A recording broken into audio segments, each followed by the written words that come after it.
Today, we'll try our best to have extreme levels of happiness. And I know some people out there, as I thought about it the first time I heard this definition about happiness and mindfulness, it's like, isn't it a bit vague? It's a bit difficult to understand. And then for years, I've been on this journey, and today's guest has also been on this journey, understanding what happiness is and how it really can impact us both positively and also negatively if we don't work proactively with it. And Claudia has actually been on the show before as well. And I'm always super excited. And you know that out there, that when people come back, because then we can elaborate on where they moved on their journey, but also what they've learned about their subject since the last time. And I know from last time, because I was in looking at the downloads numbers and the engagement over time. This is an episode last time where Claudia's partner in crime at that time, Kitty, also was part of it, is actually being played still. It still comes up once in a while.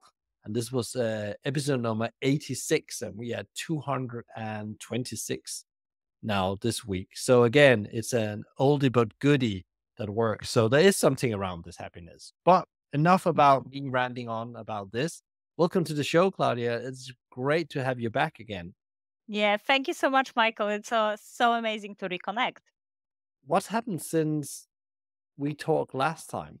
Because there's definitely been some shifts in your life, but you're still doing the happiness challenge, it's called now, the podcast. You're still doing that, but there's been lots of change around what you did since we connected in the pandemic. Yes, absolutely. But back in 2020, when we connect, sorry, back in 2020, yeah, it was back 2000. 2020, yeah. That's Oh my one. goodness, I'm getting confused. Back in 2020, I had a very difficult time period, as you may remember from that first episode, because as many, the pandemic cut me out from my family. I lost my job within hospitality sector. I needed to cancel my wedding. And later on that year, I got very, very sick with COVID and had a long COVID for ages. And also, both my father and my sister were diagnosed with cancer. So actually, when I saw you, Yeah. things were okay. I was managing, and then things went really, really very, very difficult. And during that difficult period of time, I wanted to have a positive purpose, and hence why I started the Happiness Challenge. I wanted to experiment and apply scientific research on happiness to my daily ups and downs. Yeah. Because let's be honest, it's easy to be happy when everything is gravy and groovy. That's Yeah. easy. I think it's much harder to find happiness when things are really challenging. So the happiness podcast does the happiness challenge podcast does exactly this. Where I'm trying to test drive the best happiness hacks that are out there to be able to manage and be happy when things are tougher. But what has changed is, of course, I've been continuing to learn more about the happiness and the science of happiness, and we're going to dive deeper into that. But I also started a new role as a learning and development manager at the Science Museum Group, where I lead on building learning culture and strengthening the engagement of over 1,500 colleagues across 7 different sites. So that's from that professional level. And from a personal level, both my father and my sister, they're doing very well. That's They're good on to hear. constant checkups as always, and we live from a checkup to a checkup. But overall, things did got better, and I did have had to have my wedding in Poland, which was amazing as well last year. So all in all, things got better and definitely improved. Well, and I think that's what we're going to talk about as well, is that, difficult times actually can also, if you can manage them and can actually create happiness. So, facing the obstacles and actually benefiting from the obstacles. And I think we'll come back to that. So the story of the happiness challenge, I think there'll be people tuning into this that hasn't heard episode number 86. They will, after this conversation, probably go back and check that out. But can you talk a bit about like the story, the mission of that project, besides it was actually a way for you to find tools and talk with people about actually, helping yourself, which I think is a brilliant way of doing it. Can you talk a bit about that and actually, where you are now with it? Because you're still doing it, even though you have a job, you're still consistently, we talked a bit about that before we started this interview, the power of consistency and what you really learn about yourself and other people as you interview people on something you find extremely interesting. Yes, absolutely. So the happiness challenge started with the idea of giving me a purpose to concentrate on something different, something positive when I was dealing with so many different difficulties. And it was giving me a mind break to think about something else. And then also helped me to learn about what is actually happiness. We all speak about happiness. We all say we want to be happy, but what on earth is it? And how can you achieve it when things are especially difficult? So, why turn into a science? Because I'm a work psychologist and I love to describe myself as a scientist. And I just wanted to know what's have been out there research. And most importantly, how can this work for me? So the happiness challenge, the way it works is that I interview a well-being and happiness research, happiness experts on my podcast. I learn from them, and then I test out the different happiness hacks. And then I come back to my audience and say, well, this is what I've learned. This is how you could use it. And sometimes my experience confirm the research. Sometimes it contradicts it really interestingly, which is even more juicy then.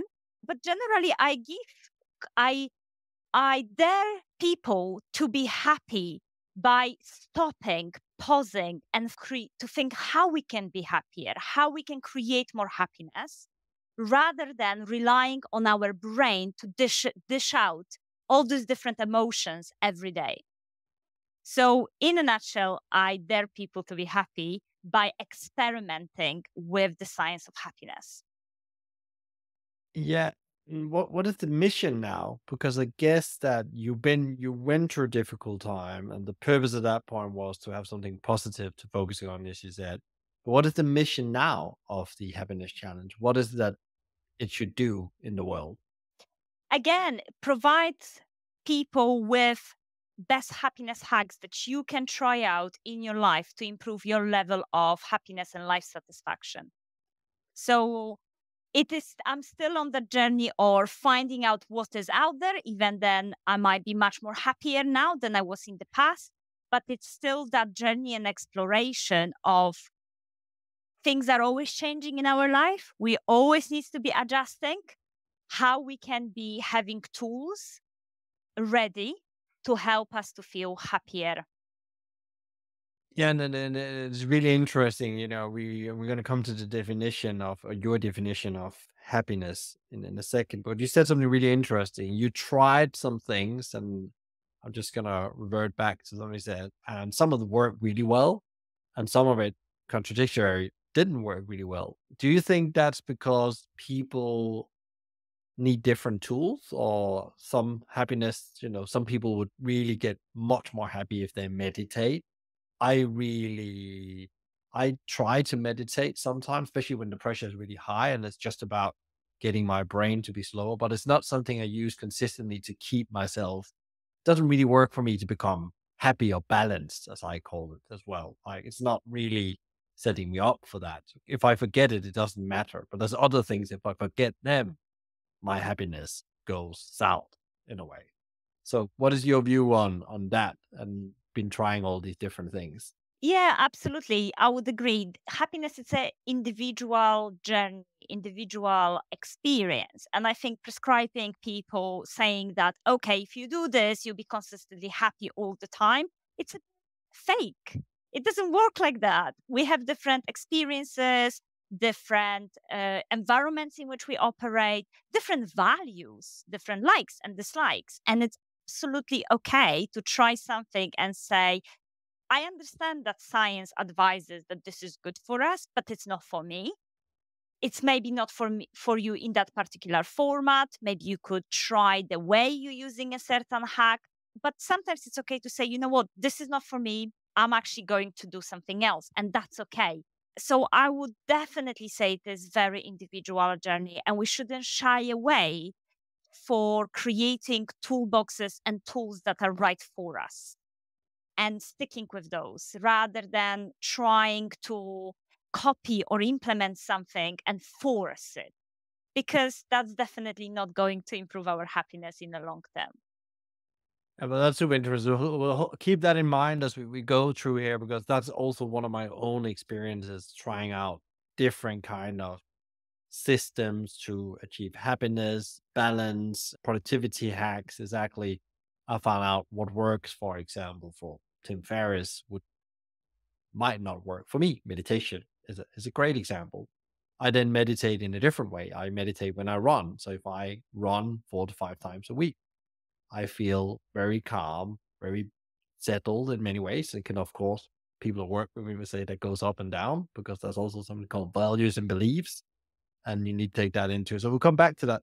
So, what is your, what is, you know, how do you define happiness? Because I've asked this question to many people in different kind of way, and maybe not use the word happiness, but people have really different ways of describing it. And I was actually preparing for this, and actually, I can remember I did an interview with another person that is very much into this thing, and you as well as Chip Conley, the famous old hotelier, and he said happiness, wanting what you have, divided with having what you want.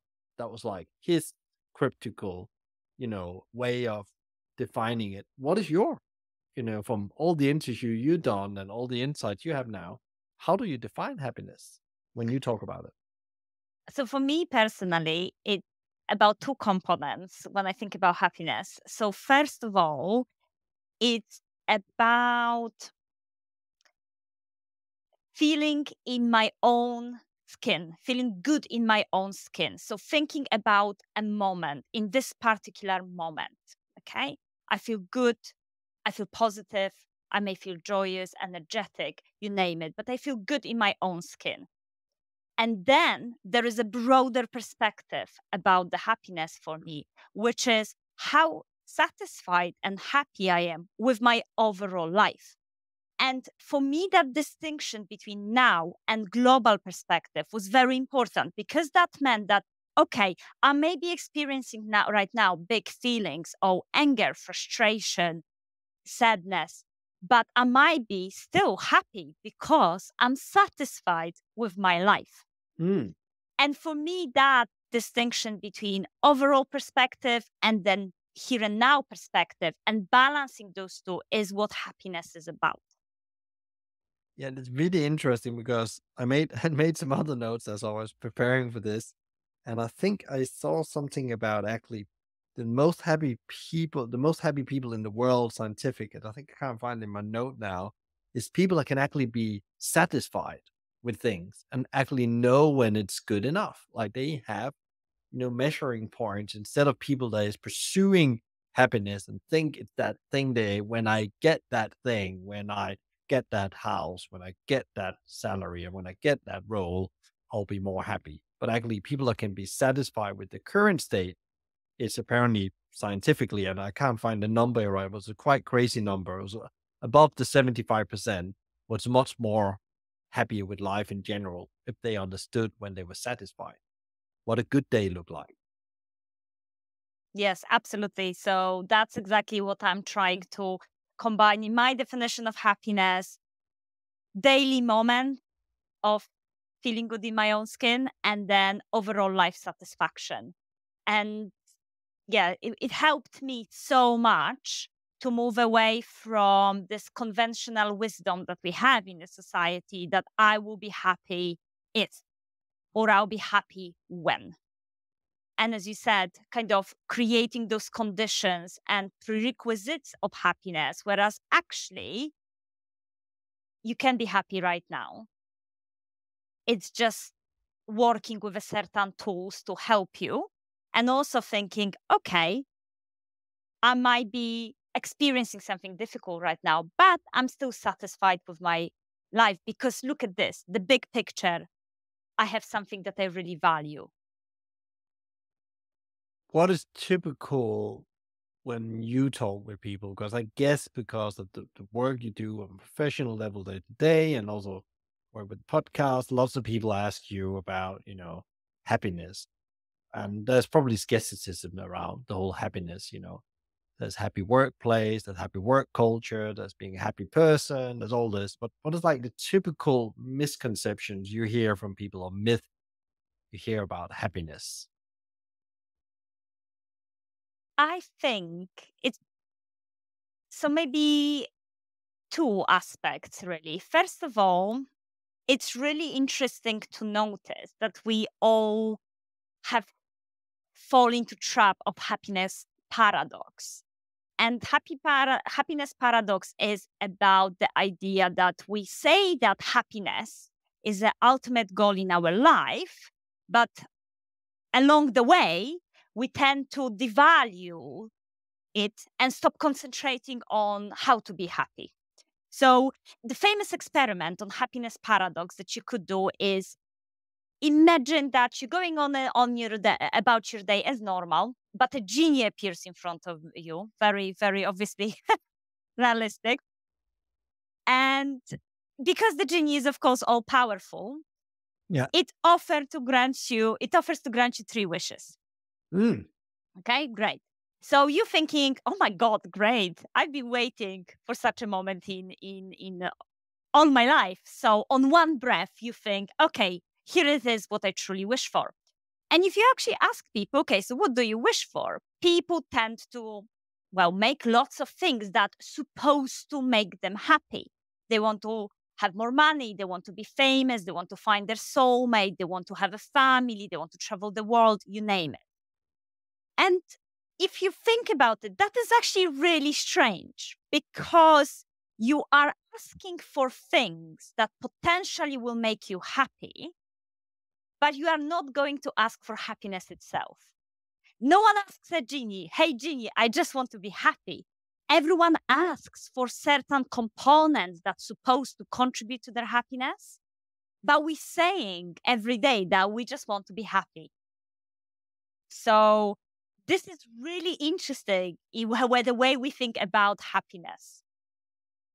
Yeah, because actually I was thinking about myself and I went back to some notes I did on some other things. I have this notion where I write some things and the word happiness I've written something about. And I found something from Sapo CEO Tony Heesh, the late Tony Heesh. And he talks about this, you know, he was one of the first to talk about this happy workplace culture. And you probably know more about it than me. But one of the things I noticed that time, he said that happiness wears many different forms, and he talks about that, you know, can be happiness can be put into pleasure, very short term things like money, a car, or special journey, or something. And then as soon as you get it, it tails off straight away. And then he talked about, you know, passion, you know, something you're really passionate for, a journey you when you work on that passion, it could be your sports, it could be maybe you like to do puzzles. And when you make puzzles, you feel very happy. That's a passion of yours.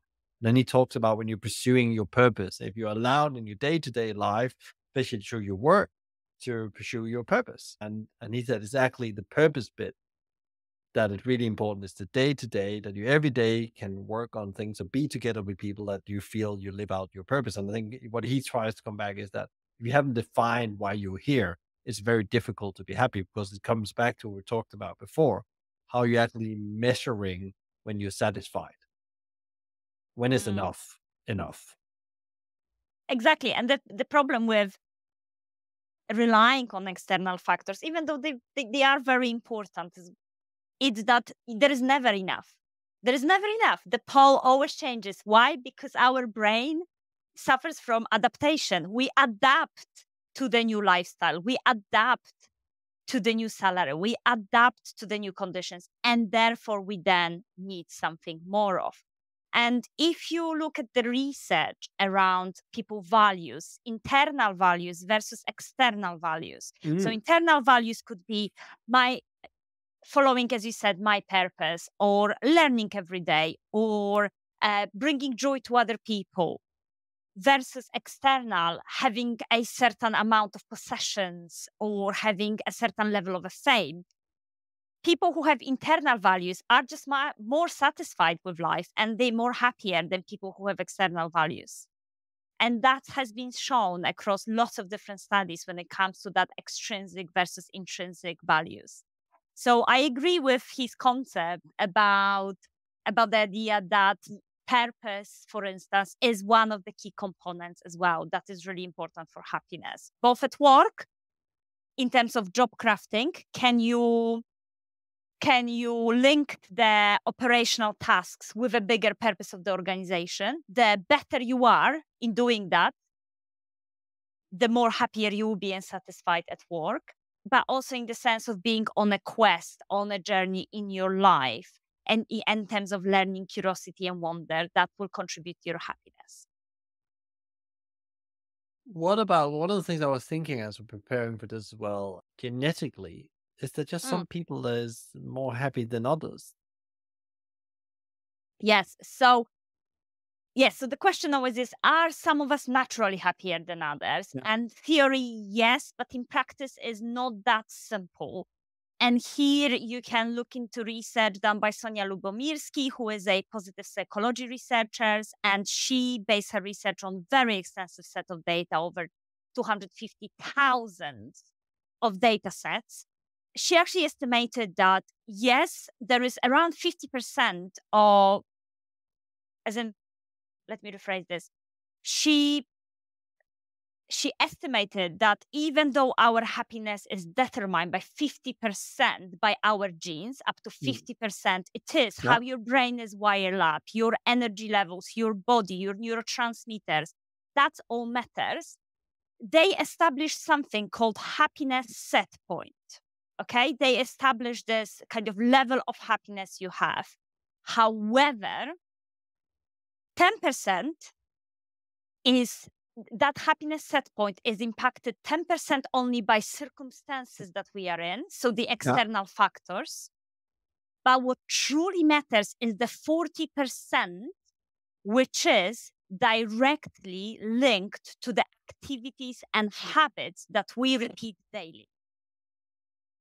Okay. That's super interesting. So you're saying actually we can determine, because that actually leads a bit to my next question as well, because I think it's really important that the external factors, as you say, you're not in control of. Like you just talked about your story, pandemic, you couldn't see your family, you had to cancel your wedding, your beloved one got ill. It's out of your control in a way. Things out of control, but exactly is our day-to-day things what we do every day that really matters from compared to the level of happiness we have. There's like 10% that's genetic, maybe this No, growth.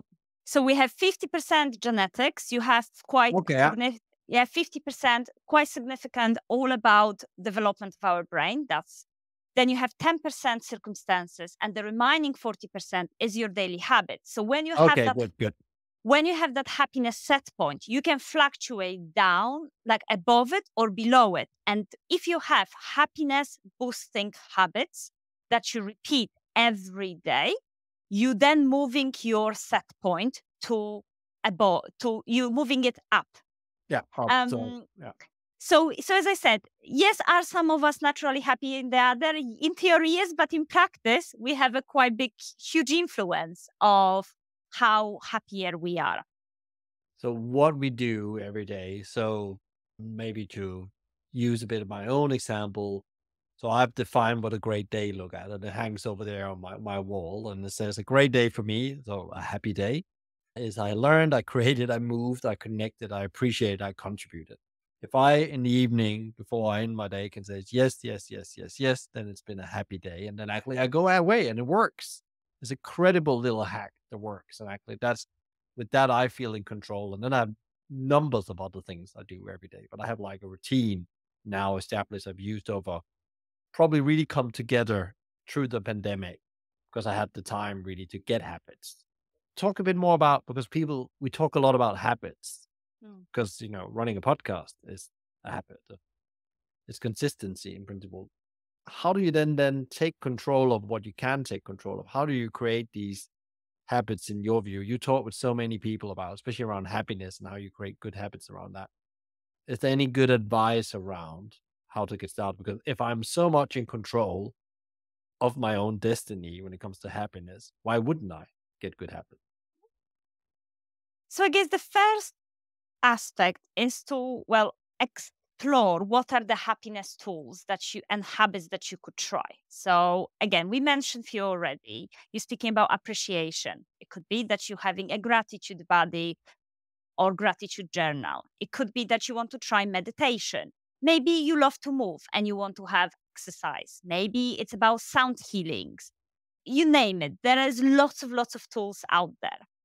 The idea is that you then stick with them and implement them for significant amount of time so they become part of your routine and way of working. So, in order to do that, the easiest thing is to follow something follow something researchers call habit stacking. Okay, which means you do already lots of things in your life that is potentially really important to you. So, in relation to that, just another habit so that you stick to it. So it might be that in the morning you brewing your own coffee. Great. Why don't you, whilst brewing your own coffee, listen to to healing sounds for 5-10 minutes? Because you know what we know from research that healing sounds activate our parasympathetic nervous system, our rest and digest branch of it, which means that our heart rate will slow down and that will keep you calm. So if you're then going into high level, impactful, stressful conversations, you coming with a calm mindset and actually lower heart rate. That's one example of how you can stack habits. Or it might be that you love going on a walk, but whilst you're going on a walk, why don't you have a habit stacking of gratitude? When you talk to your friend on the walk and you speak and you share with them 3 things that you are grateful for. Okay. So it's thinking about what are you doing now that could be improved, that provides you that happiness boosting habit. Because what's really interesting is that our brain performs much better when we feel positive emotions rather than neutral or negative ones. And that later on translates into being more resilient, productive, creative.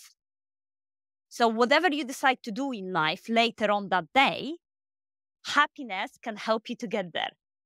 But we need to implement certain habits to help us to get in that right mindset.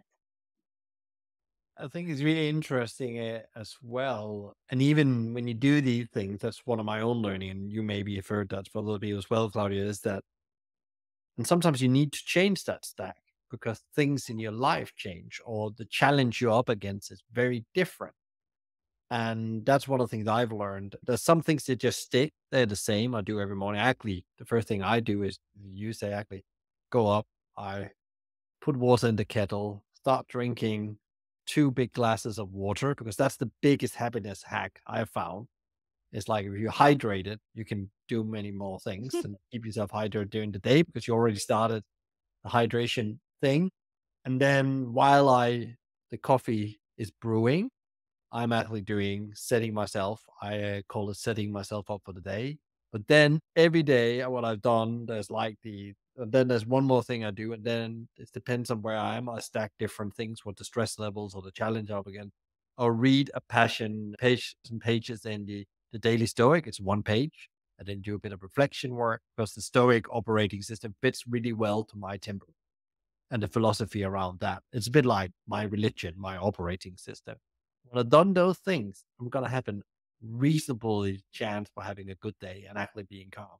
But it could also be sometimes, as you said, where I'm highly stressed, where I actually put on my earphones as well afterwards and listen to some mindfulness or some sounds actually to be calm. Because if you're in a high stress situation, the last thing that works is panicking in a way, and your happiness will go away. So I think it's really, really good advice you had there. But one of the things I've seen as well, and sometimes I need to tweak them. It could be weeks, it could be months. Mm. But you know what? My personality style is that I don't like too much of a routine. So Mm. actually, I as a person don't like that to do the same thing every day. But I have a selection of tools which I dip into and dip out every single day, depending Sure. on what is happening that day, what's in front of me. So, and I adjust it depending what is my intention on the for the day. So it might be that my intention for the day that I have something, some high impactful meetings, and I need to bring the energy. Then I'm going to start my day with a really good music to boost my dopamine, and music that I will feel, empowered by. Maybe something favorite from from 90s that when I was a teenager. That's how I'm going to start my day. I'm not going to do calming exercises because actually that's not what I need. Today, I have the intention to be energetic, to influence, to negotiate, go into tough conversation and actually smash them. So I need some boost. Other days, I need to sit down and create something beautiful at work. It can be a training. It could be that I need to be doing something crafty. Might be that I'm working on my podcast episode and I need my creative juices to be flowing. And actually, what I'm going to do is a quick creative exercises of thinking about 10 purposes for a paper clip, because that's what get my creative thinking going. So Mm. I like to have a selection. I actually don't like to have a routine, and I just like to be swapping between them depending what I need. Yeah, that's it really is, and I can do that, but I have to do these first things, or Mm, else I'm I'm off. Like it's gonna, and I found out actually, and I had when in pandemic you could do much more things. You could do your Joe weeks, and you had so much time. And as you came out of the pandemic, you need to scale it back so you could do it within 25 minutes. I say, then you have your baseline in place, and it's funny. I've heard similar people like you talk about like depends on the day what I grab because I don't want to do the same routines in the weekend as mm, I do in the weekdays because that means that my I don't shift into recovery mode, which is really mm, interesting as well. mm, That's a really really good advice there that actually people need to find their own way again. You know, we connected the first time in the pandemic where the only way to connect is how we do now.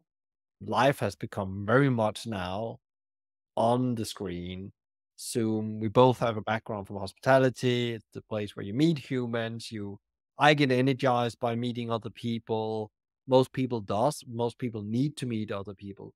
How social connection and what I'm trying to get to is that how do we make sure in a more digital world that the social connection is still happening because how is that impacting happiness? Because it feels a bit like I come from the most happiest country in the world, Denmark, apparently. It seems like the Danes are also losing a bit of their happiness post pandemic. So how does this impact us that we are not able to socialize as much as we could before? So I think the tricky question, Michael, I must say. Yes. Because I think we're still waiting for lots of different types of research to show us that impact. And now we are more in a hybrid environment, which I Mm, think, again, is impacting of how you're feeling about your connections. But what we know generally about social connections and happiness is that they do matter. They truly matter. And one of my guests on the podcast was Robin Dunbar, who is a professor of evolutionary psychology at the University of Oxford. mm, And he actually makes it very clear through his research that actually friendships are vital to our happiness. Not only that, he says that the single best predictor of our psychological health, well being, and even how long we're going to live for is the number and quality of close friends that we have. Okay. yeah. And then I challenged him saying, well, great. But how do we even measure the quality of friendship? And, we all have friends that are a little bit frustrating at times, how that works. And again, he speaks about quality of friendships in terms of our friends. He calls them friends, our shoulder to cry on friends. Okay. Mm. So if something would be happening in your life that you need a helping hand, who would you call? And who is that person that will drop everything they do and race back to help you? That's your quality friendships. And those friendships is what matters when it comes to happiness. Because, first of all, it's about the connection. And we need to have a certain sense of belonging to feel happy and acceptance. And that's what friends do. They criticize with love, they lift us up when we need it, and they say, "Hey, you are a wonderful human being. And I'm so glad that you are in my life."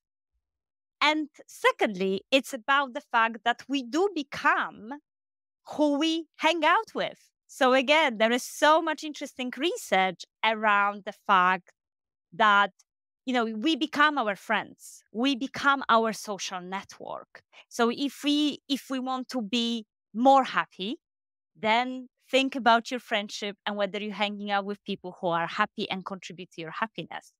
So yeah, I think this is a very interesting piece of research when it comes to social connections, friendship and happiness. Yeah, and you're really interesting. You talked about, who are they? Because that was the first thing I thought, like, what those quality of friends? And I totally Mhm. get now who they are and those names running in my head, who that would be. And I know who will call if I haven't called them for some time and say, "How are you? Everything all right?" And da, da, da, da.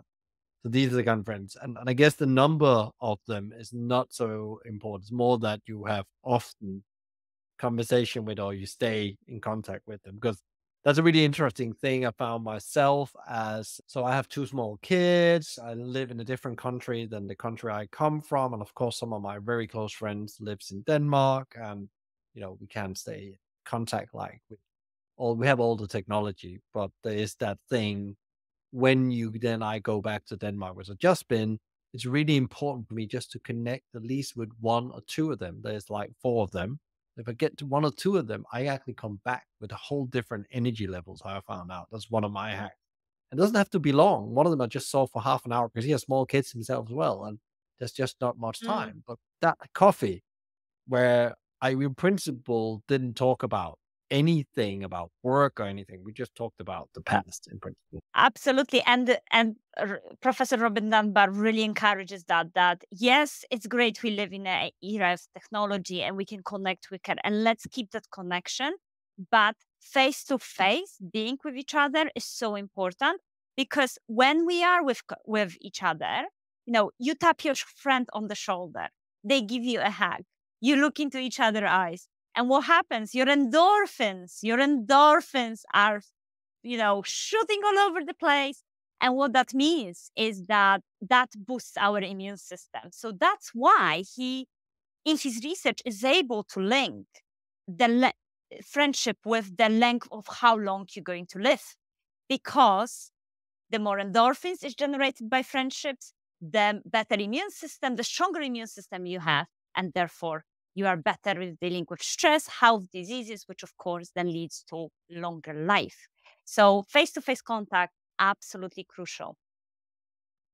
How that then connect back to, because you talk about hybrid working, and I know there's lots of CEOs and business people that talk about they actually want people to come back in the office, and I don't know, it's probably not true only for happiness factor. There's probably also an control element for some, but actually some of them also understand that if people don't feel part of belonging to the organization and they don't create that, there's a bigger chance they will leave or they will get other issues, will then impact the work they do and overall their own health. I mean, if their own health goes, they also they're gone for the company. How is that connected with, how do we manage that? Because I think there's lots of them that find it very, very hard to again to build, culture right now. And you work with every day, your job is to help building culture. Yes, absolutely. And I think the biggest aspect which you mentioned is that sense of belonging and linking to the purpose of the organization. That it's really difficult to do that if you every single day in your bedroom working for the organization rather than seeing the impact of your work and connecting with colleagues. I think really important aspect here is highlighting to colleagues those benefits. Because what happens with hybrid working and some of the arguments that colleagues will use before going on site or coming back to the office is like, well, but I'm more productive at work, at home. I don't have the busyness of the office to distract me. And that's great. Productivity, fantastic. Flexibility, yes, amazing. But there need to be an element of for colleagues to understand that that sense of belonging is so important.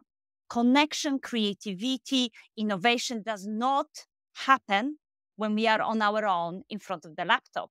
So I think it's creating opportunities for so colleagues see that it's beneficial, and also give managers a permission to bring their teams together. Because it's a one thing to say, well, yes, this is all very important. We're creating sense of belonging. And then there is no opportunities, whether because of the workload, because of a space, or whether there is no permission to actually do so. And it's a frown upon. How come you were not available on Teams whole day? Well, we were in a face-to-face team away day. So of course we were not. So it's really thinking about what barriers actually been created in your organization as a result of hybrid working. And you need to start, as leaders, start removing them for people to go back. And I think just letting people to find that good balance. I'm not saying fully maybe go back if that's not what the organization is after, but how you finding that good balance. And as a leader, you role modeling that as well. And really interesting. What I've seen, some of them that's done this really well. First of all, they're hospitality businesses, so many people they need to be involved in the front line. But actually, one of them that's actually where they have redefined their beliefs around how work looks in this new area, and actually how do we actually do our best work, and actually, and some of it is productivity, but also some of it is connecting and the belonging, as you say, and actually then putting that in and have very, very clear processes around how do we actually get people in helping us redefine our new belief systems around how work looks in the new era. Was this the pandemic built this new era? And lots of people said it was the technology. It was actually the pandemic where we were forced to be back because we had the technology before the pandemic, but it was actually, and I believe there is some elements of productivity is important, but if we don't leave the four walls, we will go nuts in a way. I want to touch a couple more things before we run out of time because you know so much about this, and I can see already how we dive into things because we're both very interested in this. But what is like, when we talk about, one of the things I was thinking about or making a note about as well is like this negative emotion that can really impact our day. And we already touched a little bit on it. Like, how do we actually, make them a natural part of life? Because I also believe sometimes that things are hard. You talked about in the beginning. There's times when things are tough. We just need to lean into it. How do we do that? And is that actually also happiness? I believe it's happiness, but is that happiness? Yes, absolutely. I don't think so. We should be kind of smiling when we don't feel it, laughing in the face of difficulties, staying positive despite everything that is happening. I really think that is great, good advice someone gives you, but actually it's not useful and it's actually not healthy either. It's okay to not to be okay. And the fact that you're not experiencing negative emotions is actually not indicator of positive well-being, because you might be in denial. You might be completely shuffling all those negative, difficult feelings somewhere and you don't want to be feeling them. That is not an indicator of positive well being. So, what we need to understand is that any emotions, and rather than maybe even calling them negative, thinking about they're just big feelings, they're more Mm, complex. They're just more complex. So we have anger, anxiety, frustration, sadness. They're more complex, convoluted feelings. They are absolutely part of who we are, and they actually help us to grow and learn. And yeah. what we need to think about is how do we balance, how do we recognize them, acknowledge them, and then balance them with some positive emotion. So, in here we have a fantastic research by Barbara Fredrickson, who again is a leading scholar within positive psychology, and she speaks about positivity ratio. okay? Which she speaks about that in order to have positive well-being, you need to have 3 positive emotions to every 1 negative feeling, because negative feelings and big feelings are always stronger, because that's how evolutionary our brain is wired. We look for we have negativity bias. We Mm. concentrate on what negative because that's what helped us to survive, because we are able to spot the dangers in our environment. So of course, when we feel negative emotions and big feelings, we frankly remember them more. We get sometimes even kind of sucked into them for much longer. So what she says is, well, 3 positive emotions to 1 negative feeling. Okay, but she doesn't say don't feel negative feelings. She doesn't say don't have any of them.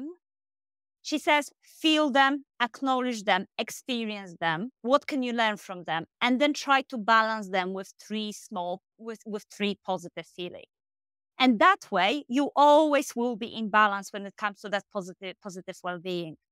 And another really interesting piece of research to remember about when it comes to the more difficult, challenging emotions is that any strong emotion that causes physiological reaction in our body lasts approximately 90 seconds in its original intensity.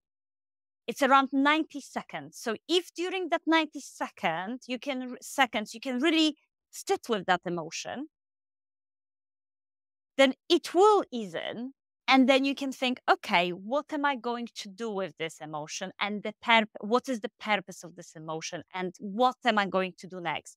Allowing you to have that pause to then act act on it. And that's why meditation and mindfulness is so powerful, because that's exactly what it does. It allows us that 90 seconds of, I'm feeling it, I'm feeling all of it. The intensity eases off. And now we can be thinking, okay, so what's next? What am I experiencing here? Why am I experiencing it? How I'm going to act upon it? Yeah, I think that's really interesting. Using the challenge or the negative emotion to make yourself better. How can you turn it around? That Hmm. the world is not against you, but actually it's the opportunities to learn, to progress. And again, that's again coming back to a bit more optimistic view. And then you do your different hacks you have to get yourself back on track, if Mm. that's and meditation and or and being curious, I think generally, I found it so interesting to learn about myself and think like, oh, why this thing makes me angry? Why is it? Mm, It didn't make my husband angry, but it makes me bloody pissed off. Why is that? And then you can, oh, it's really interesting. Okay, so I find it that if we approach life like this, it becomes also more interesting for us. And we then think, okay, this is maybe not useful for me. Or, yeah, actually, it is useful. And actually, someone was overstepping my boundary. And actually, I should have felt angry because it was a microaggression. And actually, I need this anger to say, no, that is not okay.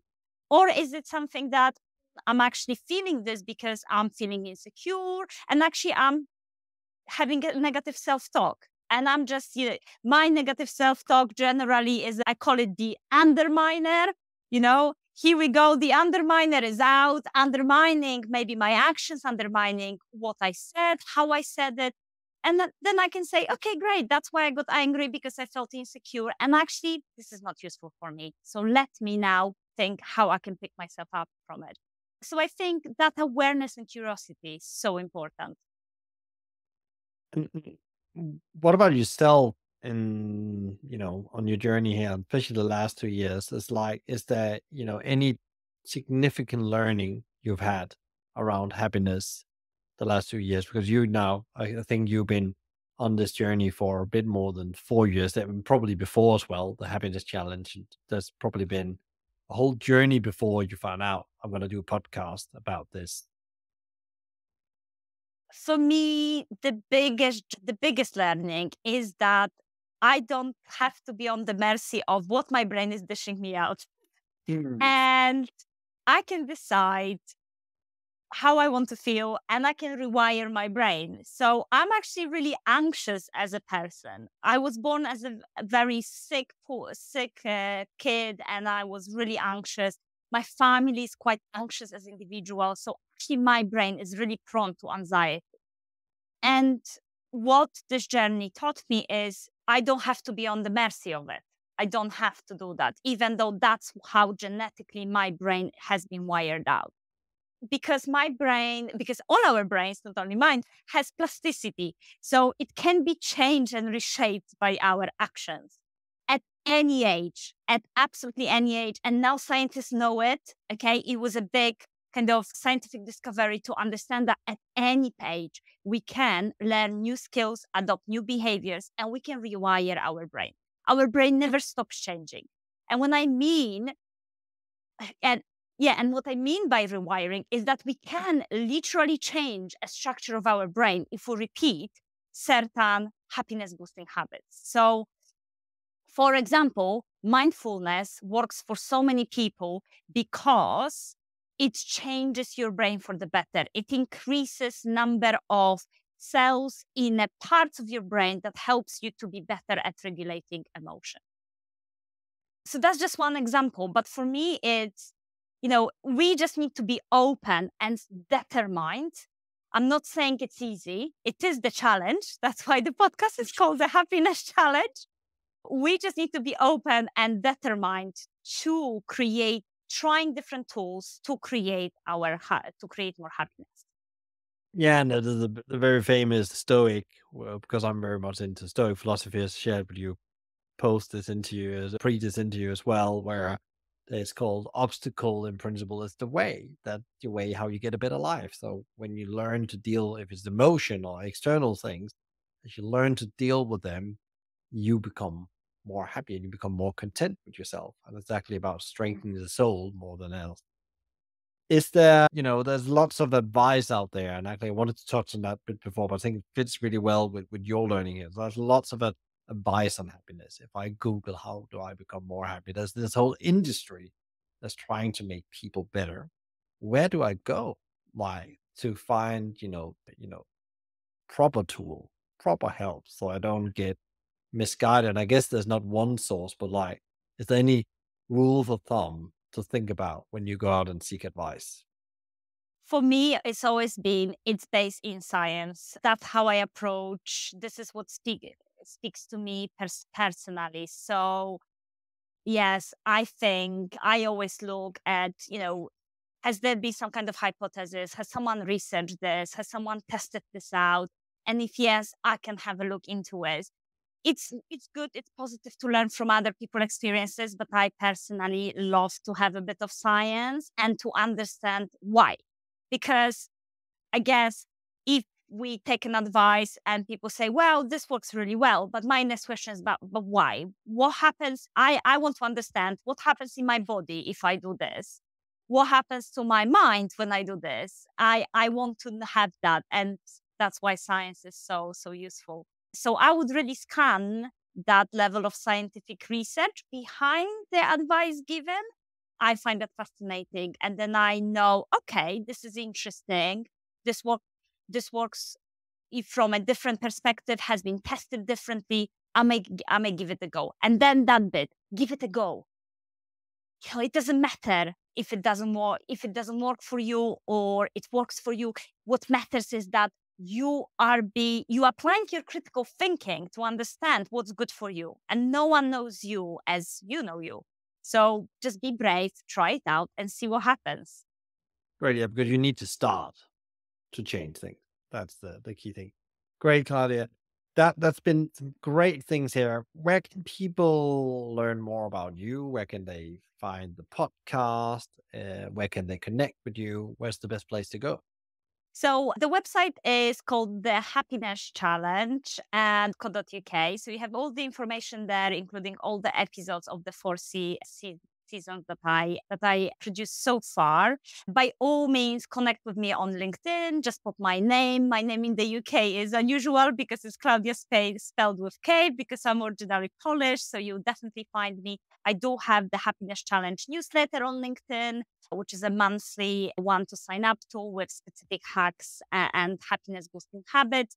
And also this year, I've been working really hard to pull everything that I tested out into a book. So I'm hoping to publish a book next year, The Alphabet of Happiness, with 26 different happiness boosting habits that can help you to create more happiness in your own skin at work and in relationships. So keep in touch. I would love to and know how you're doing and how's it going for you, because I think that's the best way to learn with other people. We're looking forward to get that book in our hands, Claudia. Thank you so much. Power and energy to you and the journey at the happiness challenge. Thank you so much.